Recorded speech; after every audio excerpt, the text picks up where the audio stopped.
So for Halloween, like the Halloween season month of October, it's really an obligation for YouTube film critics to do, for all 31 days, horror films.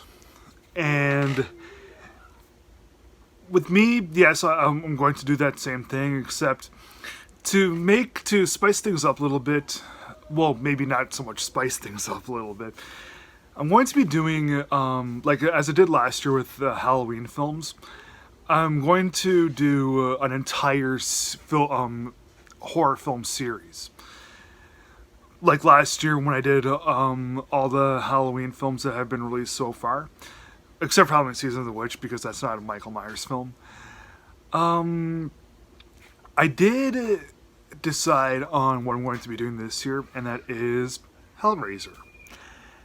Hellraiser is from 1987, and okay, in 1978, when Halloween was released, it really sparked a craze for slasher films, but also with really awesome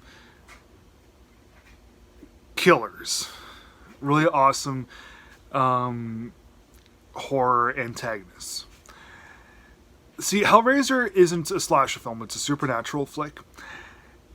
And the antagonist in this is Pinhead, played by Doug Bradley.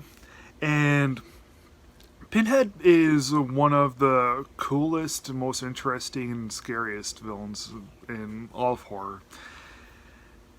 The only bad thing about Hellraiser is, I mean, this 1987 film is really everything else aside from Pinhead. Yeah, the movie. This movie is pretty bad. It does have some pretty cool special effects, whether it's like CGI or practical effects. That stuff is pretty good, but man, everything else in the movie is pretty lame. And in fact, this movie's so bad. I like before the movie, like when I watched the movie last night. I actually had second thoughts about doing the entire series.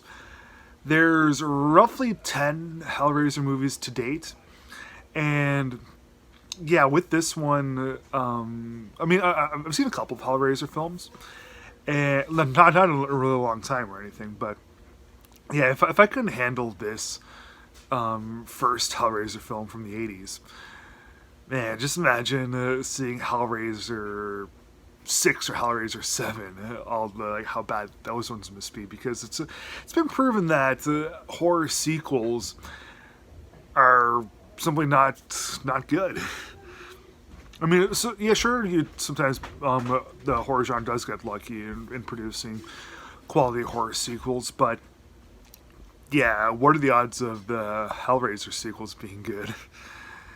So, I know it's not familiar with Hellraiser. Okay, if you see Hellraiser 1, the general premise of it gets rehashed and rehashed in the in the ones that I saw, the sequels that I saw. So there's this box. It almost looks like a Rubik's cube, and if you move it around enough times, then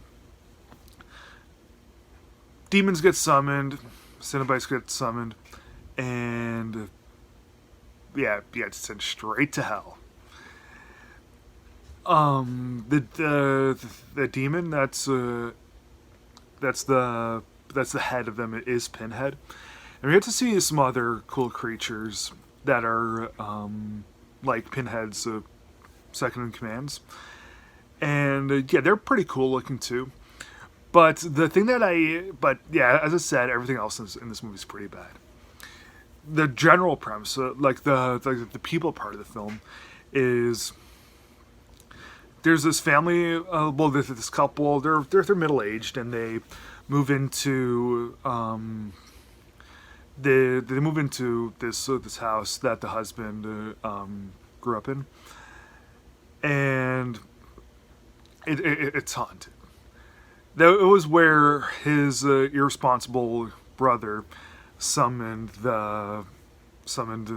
these terrible beings, and yeah, it goes to hell. But in order for him to become whole again, he must get fresh human blood.